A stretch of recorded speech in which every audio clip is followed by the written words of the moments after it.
সহকারী শিক্ষক বিজ্ঞান Shahid Mamun Mahmud police line school and college. প্রিয় শিক্ষার্থীরা, অনলাইন বিজ্ঞান ক্লাসে স্বাগতম। করোনাকালীন এই দুর্যোগ সময়ে আশা করি তোমরা সকল স্বাস্থ্যবিধি মেনে চলছো, সুস্থ আছো, ঘরে আছো, নিরাপদে আছো। নবম শ্রেণীর শিক্ষার্থীরা, নবম ডালিয়া ও শিমুল শাখার শিক্ষার্থীরা, দুই শাখার জন্যই মানবিক ও ব্যবসায় শিক্ষা দুই শাখার শিক্ষার্থীর জন্যই আমি এই বিজ্ঞান বিষয়ে পাঠদান করছি। এখনও যে সকল শিক্ষার্থীরা এই পাঠদান বিষয়ে জানে না, তোমরা জানো তারা সেই সকল শিক্ষার্থীদের সহপাঠীদের জানিয়ে দেবে যে অনলাইন ক্লাসগুলো শুরু হয়ে গিয়েছে। কারণ প্রতি সোমবার ও মঙ্গলবার অনলাইন বিজ্ঞান ক্লাস হচ্ছে। কারণ আমরা বিজ্ঞান ক্লাসে সপ্তম অধ্যায়ে অনেক পাঠ এগিয়ে গিয়েছি। যারা এখনো ক্লাসগুলো করছো না, তোমরা রেগুলার নিয়মিত ক্লাসগুলো করো এবং পাঠটা এগিয়ে যেতে হবে। এই দুর্যোগে আমরা যেহেতু বাইরে বেরোতে পারছি না, ঘরে বসে আমরা আমাদের যেটুকু সিলেবাস পারি আমরা ঘরে বসে কি করব, সেই অধ্যায়গুলো নিয়মিত সুষ্ঠুভাবে পড়াশোনা চালিয়ে যেতে পারি। সেজন্য আমাদের এই প্রয়াস। অবশ্যই তোমরা তোমাদের যে বিষয়ে পাঠদান করা হচ্ছে সে পড়াগুলো বাসায় করবে। যে বাড়ির কাজগুলো দেওয়া হচ্ছে সে বাড়ির কাজগুলো অবশ্যই করবে। আমরা গতদিনই সপ্তম অধ্যায়ে যে বাড়ির কাজ দিয়েছিলাম, তোমরা নিশ্চয়ই সেই বাড়ির কাজগুলো করেছো সুন্দর করে এবং খুব মজা পেয়েছো যে বাড়ির কাজটি দেওয়া হয়েছিল। আমরা সপ্তম অধ্যায়ে আলোচনা করছি। আমরা সপ্তম অধ্যায়ে পরবর্তী অংশে আসব। শিক্ষার্থী বন্ধুরা, তোমাদের বই ও খাতা নিশ্চয়ই তোমরা সামনে নিয়ে বসে পড়েছো। এখন আমরা পাঠের পরবর্তী অংশে আলোচনায় যাব। শিক্ষার্থী বন্ধুরা, তোমরা নিশ্চয় জানো পাকস্থলীতে খাদ্য হজম করার জন্য হাইড্রোক্লোরিক অ্যাসিডের প্রয়োজন হয়। সেটি নিজে থেকে পাকস্থলীতে কি হয়, তৈরি হয়। এই হাইড্রোক্লোরিক অ্যাসিড কোনো কারণে যদি বেড়ে যায়, এর মাত্রা বেড়ে যায়, তখন কি হয়, পাকস্থলীতে বিশেষ একটা অবস্থার সৃষ্টি হয়। সেই অবস্থাটা হচ্ছে অ্যাসিডিটি। তাহলে পাকস্থলীতে আমাদের পাঠের আজকে শিরোনাম হচ্ছে অ্যাসিডিটির কারণ, কি কি কারণে হয় এবং কিভাবে আমরা এই অ্যাসিডিটি থেকে মুক্তি পাব। আমাদের পাঠ শিরোনাম আজকে হচ্ছে পাকস্থলীতে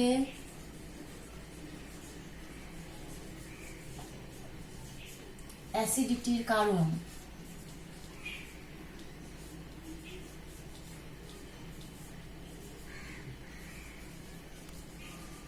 পাকস্থলীতে অ্যাসিডিটির কারণ ও সঠিক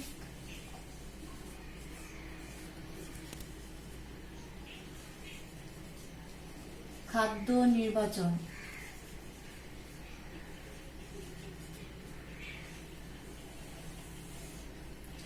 শিক্ষার্থী বন্ধুরা, তোমরা নিশ্চয় তোমাদের পাঠ শিরোনাম লিখেছো তোমাদের খাতায়।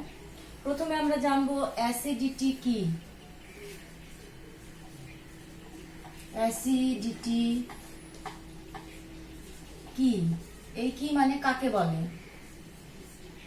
অ্যাসিডিটি কি বা কাকে বলে? তোমাদের বই খুলে ফেলো। তোমাদের বইয়ে 152 পৃষ্ঠা, সপ্তম অধ্যায় 152 পৃষ্ঠা। বইয়ে তোমাদের সেভাবে সংখ্যাটা দেওয়া নেই, তাই আমার সাথে সাথে তোমরা অবশ্যই সংখ্যাটা লিখে ফেলবে। পাকস্থলীতে আমাদের খাদ্য হজম করার জন্য কি প্রয়োজন? হাইড্রোক্লোরিক অ্যাসিডের প্রয়োজন। কোনো কারণে যদি এই অ্যাসিডের মাত্রা বৃদ্ধি পেয়ে যায়, বেড়ে যায়, তখন তাকে বলা হয় অ্যাসিডিটি বা পাকস্থলীতে অ্যাসিডিটির অবস্থা সৃষ্টি হয়। এটাকে বলা হচ্ছে অ্যাসিডিটি। তাহলে আমরা সংজ্ঞাটা কিভাবে লিখতে পারি? এসো সাজিয়ে ফেলি। পাকস্থলীতে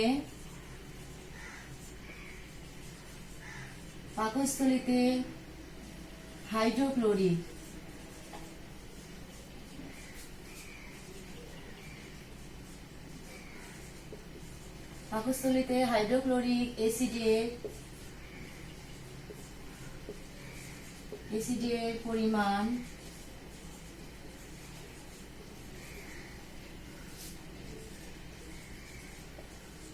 বেড়ে যাওয়ার অবস্থাকেই পাকস্থলীতে হাইড্রোক্লোরিক অ্যাসিডের পরিমাণ বেড়ে যাওয়ার অবস্থাকে অ্যাসিডিটি বলে। তাহলে অ্যাসিডিটি কি আমরা জানতে পারলাম, হাইড্রোক্লোরিক অ্যাসিডের পরিমাণ বেড়ে যাওয়াকে বলা হচ্ছে অ্যাসিডিটি। পাকস্থলীতে এই হাইড্রোক্লোরিক অ্যাসিড নিজে নিজে কি হচ্ছে, খাদ্য হজম করার জন্য উৎপন্ন হচ্ছে বা তৈরি হচ্ছে। নিজে নিজে পাকস্থলীতে এই হাইড্রোক্লোরিক অ্যাসিড তৈরি হয় খাদ্য হজম করার জন্য। কোনো কারণে যদি এই হাইড্রোক্লোরিক অ্যাসিডের পরিমাণ বেশি বৃদ্ধি পেয়ে যায়, যে মাত্রা প্রয়োজন সেই মাত্রা যদি বেশি বৃদ্ধি পেয়ে যায়, তখন সেই অবস্থাকে বলা হচ্ছে অ্যাসিডিটি বা পাকস্থলী অ্যাসিডিটি বলা হচ্ছে। এখন এই অ্যাসিডিটি কি কারণে হয়, কি কি কারণে আমাদের অ্যাসিডিটি হচ্ছে, তৈরি হচ্ছে। এখন প্রশ্ন হলো কখন এবং কি কি কারণে এই পাকস্থলীতে অ্যাসিডিটির পরিমাণ বেড়ে যায়। আমাদের মূল অংশে, পড়ার মূল অংশে পাকস্থলীতে অ্যাসিডিটির কারণ, আমরা এখন কারণগুলো জানবো। পাকস্থলীতে অ্যাসিডিটির কারণগুলো কি? শিক্ষার্থী বন্ধুরা, আমি পয়েন্ট আকারে লিখে দিব, তোমাদের বইয়ে বিবৃতি আকারে আছে, তাই তোমরা খাতা খুলে ফেলবে এবং পয়েন্টগুলো সুন্দর করে তুলে নিবে, তোমাদের নিজেদেরই কাজে লাগবে। পাকস্থলীতে অ্যাসিডিটির কারণ, অ্যাসিডিটির কারণ কি কি কারণ? অ্যাসিডিটির মূল কারণ হচ্ছে, অন্যতম প্রধান কারণ হচ্ছে খাদ্যদ্রব্য। প্রধান কারণ হচ্ছে খাদ্যদ্রব্য। প্রধান কারণ হচ্ছে খাদ্যদ্রব্য। আমাদের খাবারের যদি কোনো গন্ডগোল হয়ে যায়, হেরফের হয়ে যায়, তখনই দেখা যায় আমাদের পাকস্থলীতে অ্যাসিডিটির পরিমাণ, এই হাইড্রোক্লোরিক অ্যাসিডের পরিমাণ বৃদ্ধি পেয়ে যায়। তখনই যে অবস্থা হয়, অ্যাসিডিটি সৃষ্টি হয়। কি ধরনের খাদ্য, এই খাদ্যদ্রব্য, কি ধরনের খাদ্যদ্রব্যের জন্য আমাদের এই অ্যাসিডিটি সৃষ্টি হতে পারে? প্রথমত, এই খাদ্যদ্রব্যের মধ্যে প্রথম যে কারণটা হচ্ছে বিভিন্ন ধরনের ফলের রস। আমরা এই অধ্যায় প্রথমে যখন এসিড অধ্যায় এসিডের অংশ পড়েছি, এসিড আমরা জানি বিভিন্ন ধরনের ফলের মধ্যে কি আছে, এসিড আছে। এই এসিড, তাহলে ফলের রসগুলো কি অম্লীয়, তাহলে এই ফলের রস, যে ফলের রস আছে, এই ফলের রস হচ্ছে কোনো কারণে যদি বেশি খাওয়া হয়ে যায়, পরিমাণে বেশি খেয়ে ফেললে, মাত্রা অতিরিক্ত পান করলে, অথবা খালি পেটে যদি খাওয়া হয় ফলের রসগুলো হচ্ছে অম্লীয়। তাহলে এই ফলের রস মাত্রা অতিরিক্ত পান এবং খালি পেটে পান করার জন্য দেখা যায় আমাদের অ্যাসিডিটি সৃষ্টি হয় পাকস্থলীতে। এই ফলের রসের জন্য বেশি মাত্রায় পান করলে অথবা খালি পেটে পান করলে, বেশি মাত্রায় বা খালি পেটে পান করার জন্য, খালি পেটে পান করার জন্য দেখা যায় আমাদের পাকস্থলীতে অ্যাসিডিটি সৃষ্টি হয়। 2 নম্বর পয়েন্ট, এই খাদ্যদ্রব্যের মধ্যে 2 নম্বর পয়েন্ট হচ্ছে আমাদের দেখা যায় আমরা অনেক সময় অনেকে চা খেতে খুব পছন্দ করি, কফি খেতে খুব পছন্দ করি।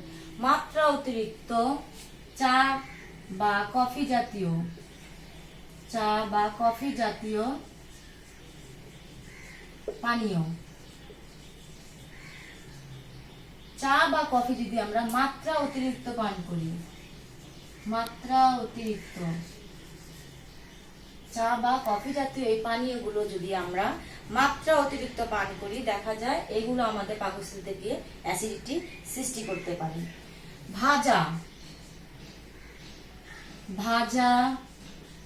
বেশি ভাজা তেলযুক্ত খাবার খেলেও আমাদের অ্যাসিডিটির সৃষ্টি হয়। বিশেষজ্ঞদের মতে পেঁয়াজ, রসুন, মরিচ যদি বেশি খাওয়া হয়, পেঁয়াজ, রসুন, মরিচ এগুলো যদি বেশি খাওয়া হয়, তখন কি আমাদের পাকস্থলীতে অ্যাসিডিটির কারণ হয়ে দাঁড়ায়। আর হচ্ছে অতিরিক্ত মশলাযুক্ত খাবার,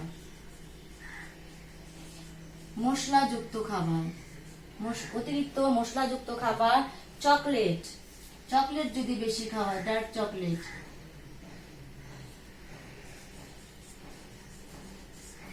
অতিরিক্ত মশলাযুক্ত খাবার বা চকলেট এই জাতীয় খাবার খেলে আমাদের কি হয়, পাকস্থলীতে অ্যাসিডিটি সৃষ্টি হয়। আমরা যে পয়েন্টগুলো জানলাম, খাদ্যদ্রব্য, এই সবগুলোই হচ্ছে খাদ্যদ্রব্য। অ্যাসিডিটির প্রধান কারণ বলেছি, অন্যতম কারণ বলেছি খাদ্যদ্রব্য। তাহলে আমাদের এখানে যতগুলো পয়েন্ট আমরা জানতে পেরেছি, ফলের রস, চা বা কফি যদি অতিরিক্ত পান করা হয়, বেশি ভাজা তেলযুক্ত খাবার, ভাজা পোড়া, পেঁয়াজ রসুন মরিচ অতিরিক্ত খাওয়া, বেশি মশলাযুক্ত বা চক্র জাতীয় খাবার খাওয়া, এই খাদ্যগুলোর জন্য আমাদের কি হয়, অ্যাসিডিটি সৃষ্টি হয়। এই খাদ্যদ্রব্য বাদেও আমাদের অ্যাসিডিটি হতে পারে, অন্য কারণে আমাদের অ্যাসিডিটি সৃষ্টি হতে পারে আমাদের পাকস্থলীতে। অন্য কারণগুলো কি, এই খাদ্যদ্রব্য বাদে অন্য কারণগুলো হচ্ছে দুশ্চিন্তা।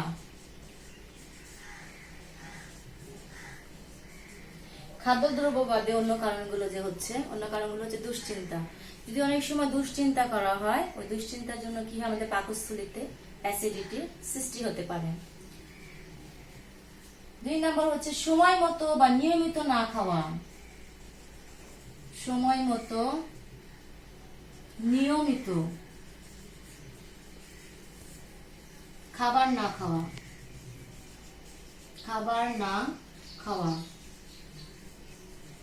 এটা একটা কারণ আমাদের অ্যাসিডিটির কারণ। যদি সময় মতো প্রতিদিন যদি আমরা সময় মতো আমাদের খাবারের যে সময়টা আছে সেই নির্দিষ্ট সময়টা যদি পার হয়ে যায়, তখন দেখা যায় আমাদের পাকস্থলীতে অ্যাসিডিটি সৃষ্টি হয়। প্রয়োজন মাফিক, যেটা প্রয়োজন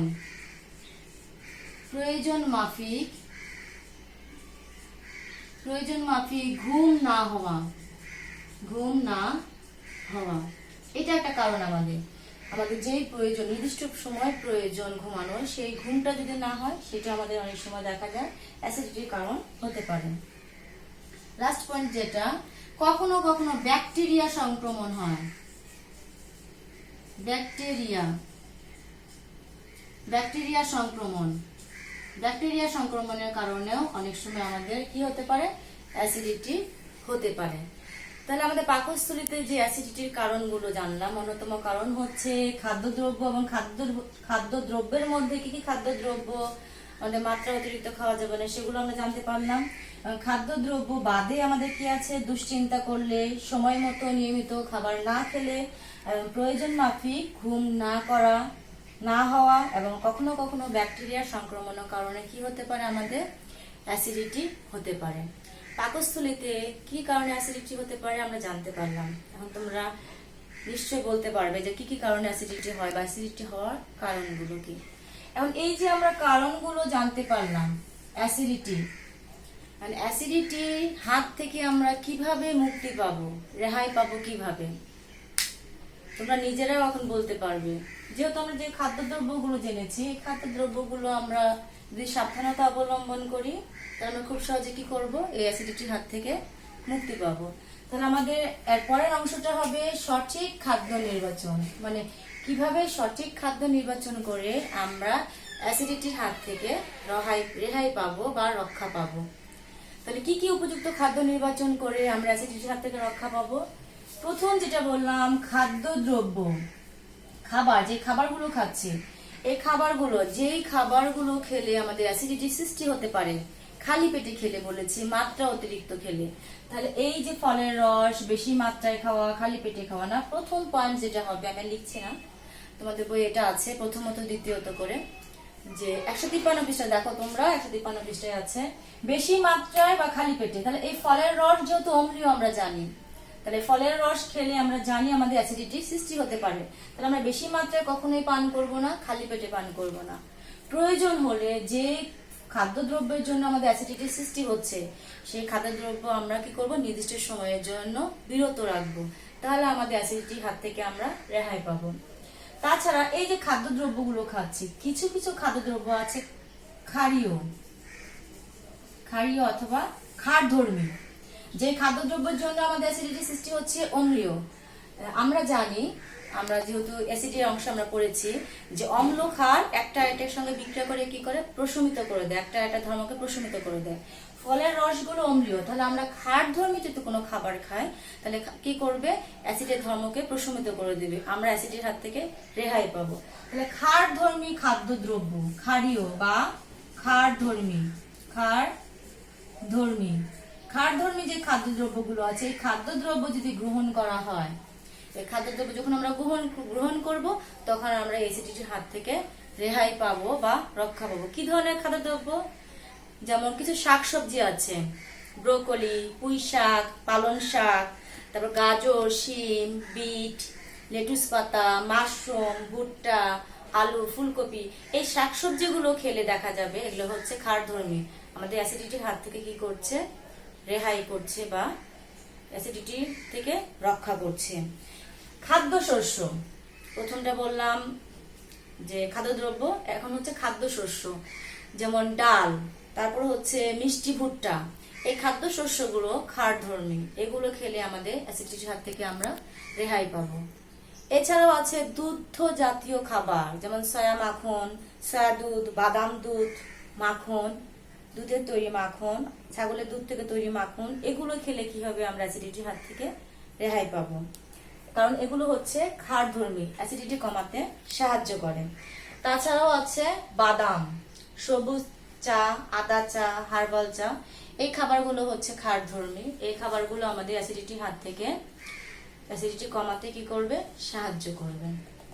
তাহলে শিক্ষার্থী বন্ধুরা, অ্যাসিডিটির কারণ কি আমরা জানতে পারলাম। তোমরা যদি অ্যাসিডিটির কারণগুলো ভালো করে পড়ো, অ্যাসিডিটির কারণগুলো থেকে আমরা কি করতে পারবো, কি কি উপযুক্ত খাদ্য নির্বাচন করে আমরা অ্যাসিডিটির হাত থেকে রেহাই পাবো, সেগুলো আমরা পয়েন্টগুলো সুন্দর করে লিখতে পারবো বা জানতে পারবো। তোমরা নিশ্চয়ই আজকে পাঠ থেকে জানতে পেরেছো অ্যাসিডিটির কারণ কি এবং কিভাবে আমরা অ্যাসিডিটির হাত থেকে রেহাই পাবো বা মুক্তি পাবো, খুব সহজে মুক্তি পাবো। তোমাদের পড়া যেটা থাকবে, তোমরা প্রশ্নটা লিখে নিবে, এটা তোমাদের বাড়ির কাজ। কারণ এখন যেহেতু আমাদের শিক্ষা প্রতিষ্ঠান এখনো খুলছে না, আমরা ঘরে বসেই পড়াশোনা করছি, অনলাইন ক্লাস করছি, তাহলে ক্লাসে যে পড়াগুলো আছে সেই পড়াগুলো অবশ্যই তোমরা করবে, বাসায় কমপ্লিট করবে, কারণ এই পড়াগুলোর মাধ্যমে আমরা তোমাদের ধারাবাহিক মূল্যায়ন করব। তোমাদের পড়া থাকবে অ্যাসিডিটির কারণ, অ্যাসিডিটির কারণ ও কি কি খাদ্য উপযুক্ত খাদ্য নির্বাচন করে অ্যাসিডিটির হাত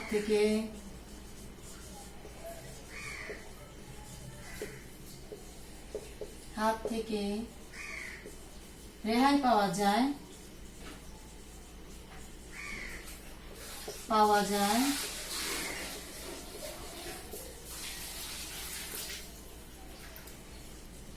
তা লিখো বা উল্লেখ করো বা বর্ণনা করো, যেটাই বলি। তাহলে পাকস্থলীতে অ্যাসিডিটির কারণ কি এবং কি কি খাদ্যদ্রব্য, উপযুক্ত খাদ্যদ্রব্য নির্বাচন করে তোমরা এখান থেকে রেহাই পাবে। আমি যেভাবে পয়েন্ট আকারে লিখে দিয়েছি অ্যাসিডিটির কারণ, সেই অ্যাসিডিটির কারণগুলো তোমরা পয়েন্ট আকারে লিখলে তোমাদের জন্য বেশি ভালো হবে। এবং এই উপযুক্ত খাদ্য নির্বাচন করে অ্যাসিডিটির হাত থেকে কিভাবে রক্ষা পাওয়া যায়, এটাও তোমরা পয়েন্ট আকারে লিখলে তোমরা বেশি মার্ক ক্যারি করবে। তাহলে যেভাবে তোমাদের পাঠদানটা করানো হলো, আশা করি তোমরা সেভাবে বাসায় পড়বে, প্রস্তুতি নিবে এবং নিজের পড়াটা কি করবে, নিয়মিতভাবে করবে। যারা এখনো বলছি, যারা পাঠদানগুলো দেখছে না, অনলাইন ক্লাসগুলো দেখছে না, তোমরা জানিয়ে দিবে, যারা করছো তোমাদের সহপাঠীদের জানিয়ে দেবে যেন অবশ্যই ক্লাসগুলো করে, অনলাইন ক্লাস করে এবং নিজেই তোমরা যেন বাসায় পড়াটা কমপ্লিট করতে পারো, আমরা সিলেবাসটা এগিয়ে যেতে পারি। শিক্ষার্থী বন্ধুরা, যে পড়াটা দেওয়া হয়েছে পড়াটা অবশ্যই করবে। আমরা এই পড়ার মাধ্যমে তোমাদের ধারাবাহিক মূল্যায়ন করব, বাড়ির কাজটা করবে, ঘরে থাকবে, সকল স্বাস্থ্যবিধি মেনে চলবে, সুস্থ থাকো, নিরাপদে থাকো, ভালো থাকো। ধন্যবাদ।